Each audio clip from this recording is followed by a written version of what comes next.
This is San Francisco.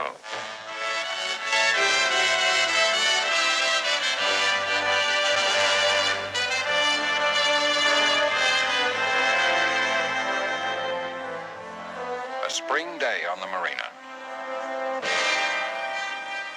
A rendezvous in the afternoon? Perhaps. Only the most suspicious mind would have noted any details at all.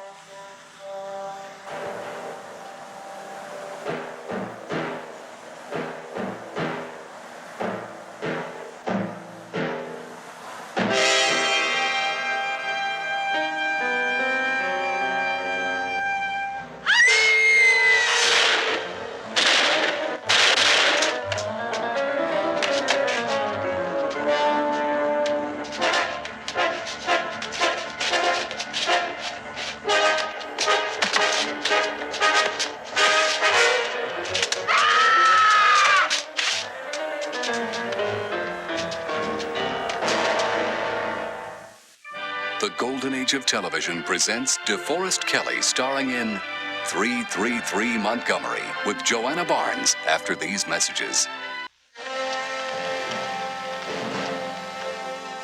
In all these years, you've never had a client on death row. Look, Master, why not keep it that way? I've also heard how important the Fremont are. It's an open and shut case. I've been told that too, my dear Captain Quincy. Look, Piper had been bothering E. Fremont for weeks, following her on the sidewalk, phone calls, nasty little letters. The nerve reaching out of his class like that. Well, now, don't tell me it doesn't happen. He had a thing about her. He went to her home, broke in. Without leaving a mark on the door. Well, he picked the lock or something. Or something. Now, knock it off, Jake. You don't have me on the stand. That's right. You're too good an officer to be giving me opinion when I'm asking for fact. According to E. Fremont, widow of victim Charles Fremont, suspect Frank Piper entered their home at approximately 2:40 April 7th and attempted to seize her while muttering lewd proposals. Her husband came to her assistance, whereupon suspect drew a .38 caliber pistol and fired 3 shots into husband, who continued grappling with suspect until he fell dead outside their home, like Jake. This Piper's had trouble with women before. He's a dirty little animal. I'd plead him guilty to that. But the charge happens to be murder. Tell me, Piper, why Eve Fremont? I guess with her being class and all, I was trying to improve myself. You were what? But this is how it happened, straight. We met at a North Beach bar. Maybe she was slumming, I can't say. But she knew what she was looking for. She liked me a lot, too. We met again every chance she got. Real class. Figured maybe some might rub off on me. Was she a little more class than you could handle? I tried to get rid of her. We had a fight. She promised to fix me good. A couple of days later, she called. Real sweet, said to come to our house. She'd single out the window when her husband left. I kind of went for that, you know? She'd never let me go to her place before. So the door's unlocked. I come in. She gives me the old smile. Says to follow her. And all of a sudden, she gives with a scream and yells that I just busted in. And a man comes charging out from the living room, her husband. And I back away. She keeps yelling. I try to explain, and her husband keeps moving in. I try to get behind a flower pot or something, and he knocks it aside and keeps coming. So I pull my gun, I shoot it to the floor. And he keeps moving into me, you know? And he's big, and I'm all shook up. So I let him have one in the chest. And he keeps coming like a water buffalo or something. So I hit him with 2 more, and he still grabs me. I gotta drag him clear outside before he lets go. There was no way out of it. He would have broke me in half.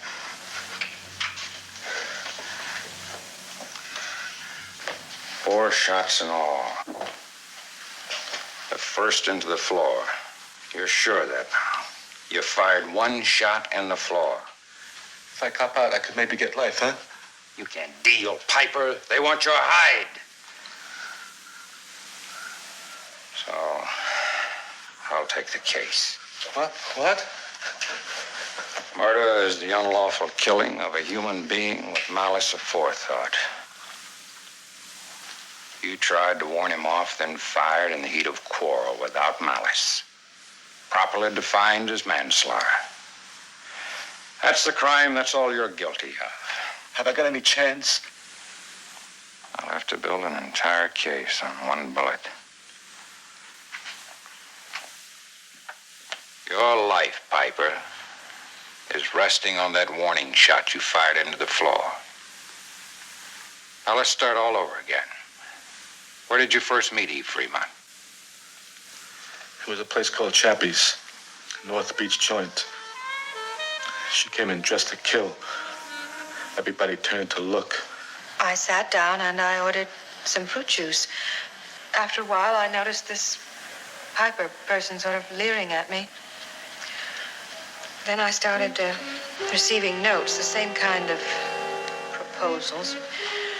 And then he started following me and watching me and hurried down the stairs. And I knelt down. And when I saw that Charles was dead, that was when I went in and called the police. Thank you, Miss Fremont. Your witness, Counselor.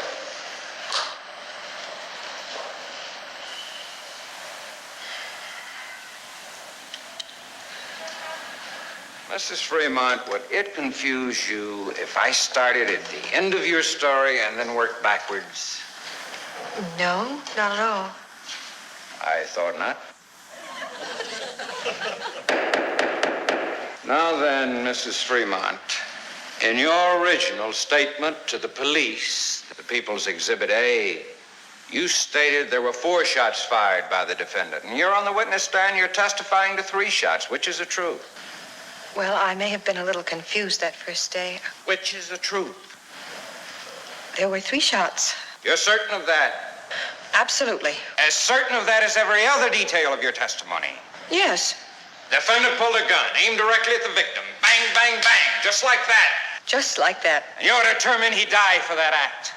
Yes. Objection, Your Honor. Defense counsel is badgering the witness into the truth, Mr. Prosecutor. That is what we're all here for, isn't it?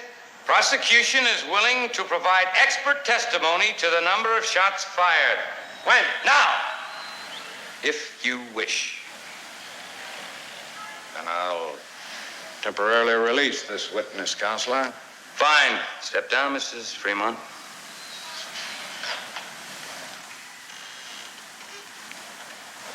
I call Captain George Quincy. Homicide. So we can take it your evidence disclosed 3 shots fired, 3 and 3 alone. That is correct. Your witness, Counselor.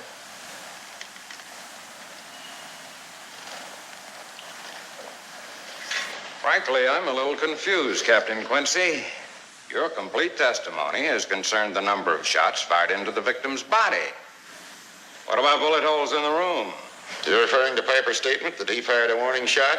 Yes, sir. Upon taking that statement, I personally checked the Fremont house inch by inch. There's absolutely no evidence that such a shot was ever fired. No evidence. That's correct.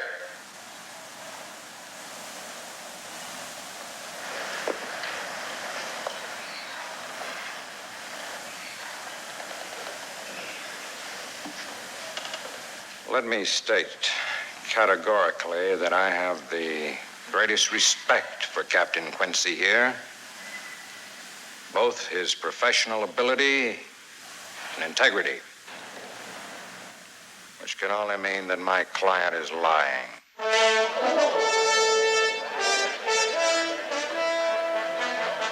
So I now ask for a reasonable continuance while I consider whether or not I wish to be relieved as defense counsel. The golden age of television will continue in a moment. You can earn money just for walking on the beach. I'm very wrong. I should be getting a phone call from Captain Quincy. Congratulating you, no doubt, on dropping Piper. You are, aren't you? A good legal secretary, Liz. Believes nothing she sees and even less of what she hears. Look, Piper's not worth tearing yourself to pieces for. You know what he is. Well, I know he's guilty of manslaughter, but not of murder. A small legal difference we measure in cubic feet of cyanide gas. But a man who would force himself on a decent, respectable woman. Did he? This is a report on Eve Fremont, your decent, respectable woman. 3 divorces.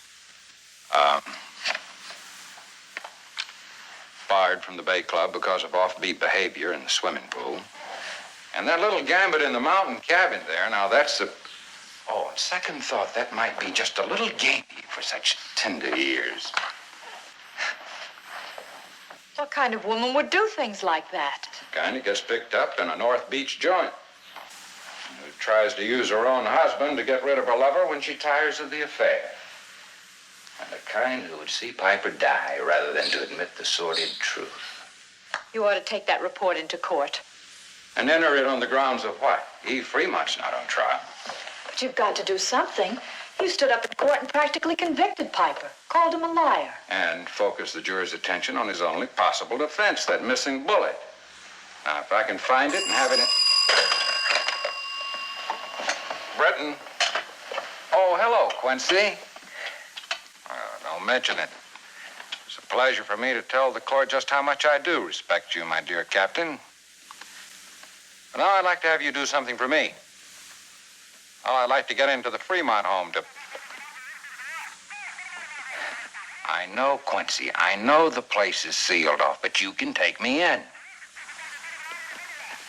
But I don't have time for a court order. The trial reconvenes in the morning.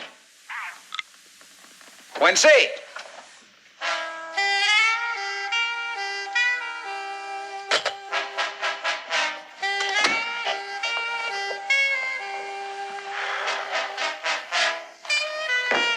In case you're interested, the officer on duty at the Fremont home is Jimmy Collins. Jimmy Collins. Remember? The one you umpired Little League with last year.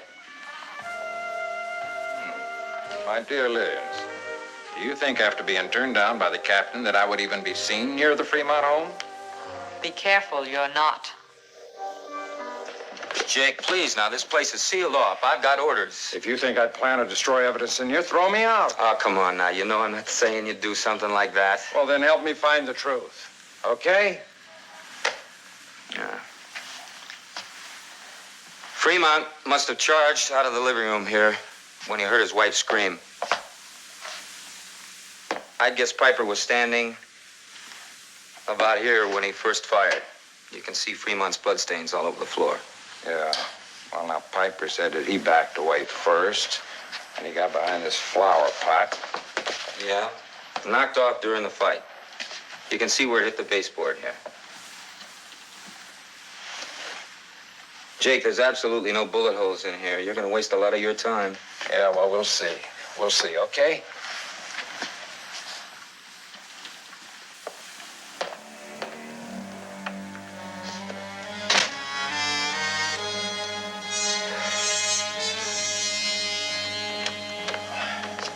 Jake, do you realize what time it is? Oh, strange, isn't it? Bullet usually kills by ripping through the flesh. This one's gonna kill by not hitting anything at all, by disappearing. Well, will you disappear? My relief is due here any minute. There's just one logical answer, Jake. He lied to you. What's that? He lied. Oh. Oh, you said logic. I've been down on my hands and knees using muscle when I should have been using my brain. Come on, you're gonna help. Jake, I'm You're begging gonna play you. Fremont, now get in there. You're Charles Fremont, now you're coming at me, now come on. I'm surprised, I'm frightened, I'm backing up. I instinctively get an object between us, a flower pot. You shove it aside, it hits a wall board. I pull my gun, fire a warning shot.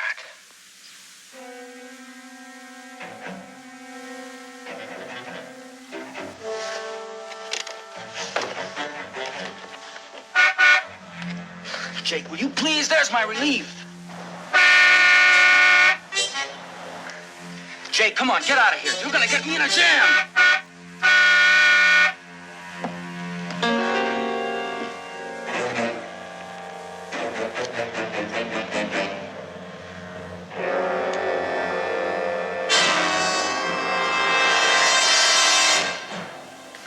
you say?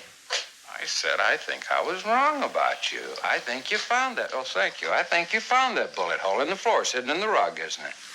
In 22 years here, you ever see me hide one shred of evidence? It's always a first time, Quincy. I'll let you have one right in the mouth. We're gonna go to the Fremont place together here. I'm gonna make you go over that room with me, every fiber of that rug, mister, until you apologize. Well? Hey, maybe it hit the wall here somewhere, huh? You see a hole in the wall. Look for yourself. Maybe it's painted over. Do you see any fresh paint? There's not one mark on that wall. Just that one small dent made when that flower pot fell. Just got your word that's a dent. It could be where somebody putted over a bullet hole. Does that look like a bullet hole? Look for yourself. Did you see any putty?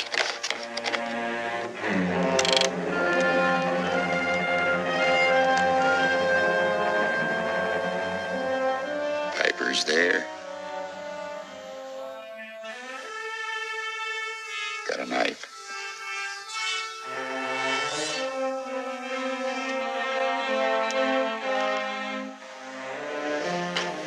Stay back, Master. I want to be able to testify I found this bullet myself.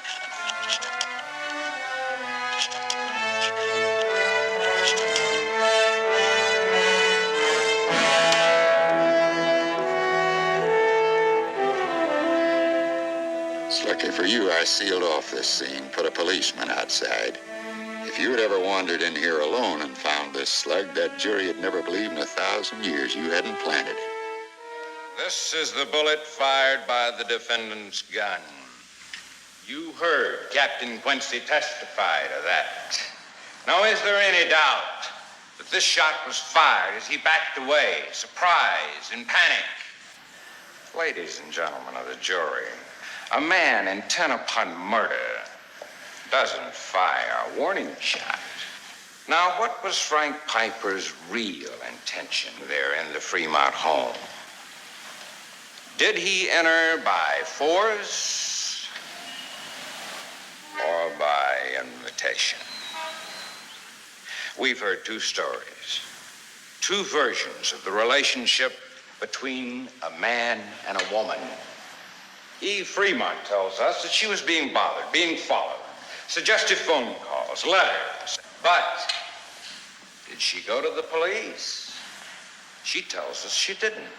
She testified that she assumed that he would tire of his efforts and see the futility of it.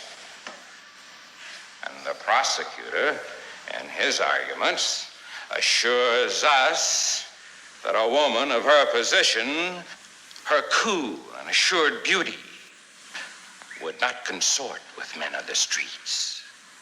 It would be unreasonable, he tells us. That man and that woman, well, now, we buy that, don't we? This is an ordered world. Queens never consort with commoners. This is a logical world. Men of great wealth never steal from those less fortunate. And this is a reasonable world. Nations do not go out and wage a war under the banner of a Prince of Peace.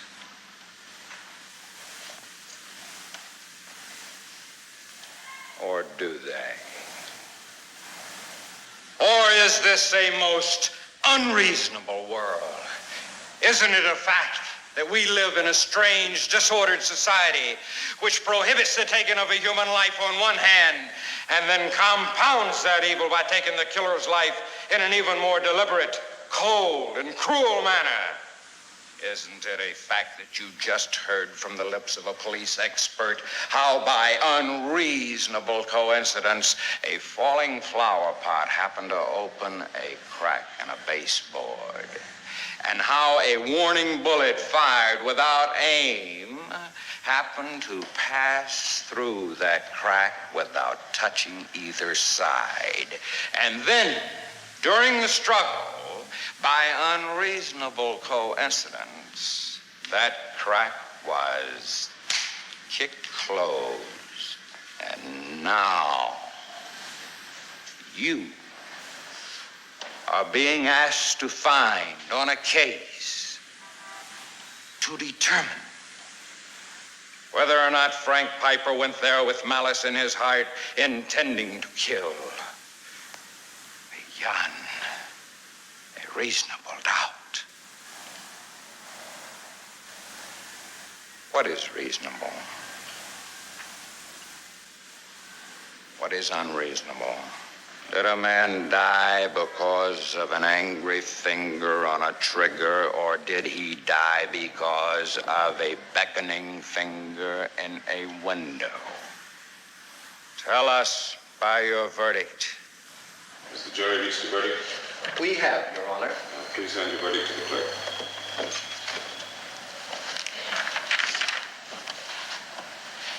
We, the jury, find the defendant, Frank Piper, guilty of manslaughter. I want to thank the ladies and gentlemen of the jury for their service. You're excused until further notice. The court will convene at 10 a.m. tomorrow morning for sentencing. You did it. Well, the judge will say 1 to 10 tomorrow. I guess you know that, though. So I'll be a little older and maybe a little wiser. Well, look me up then. Thanks a lot. I'll do what I can. Congratulations, Counselor. How about lunch tomorrow at the Palace? 12 o'clock? 12 o'clock.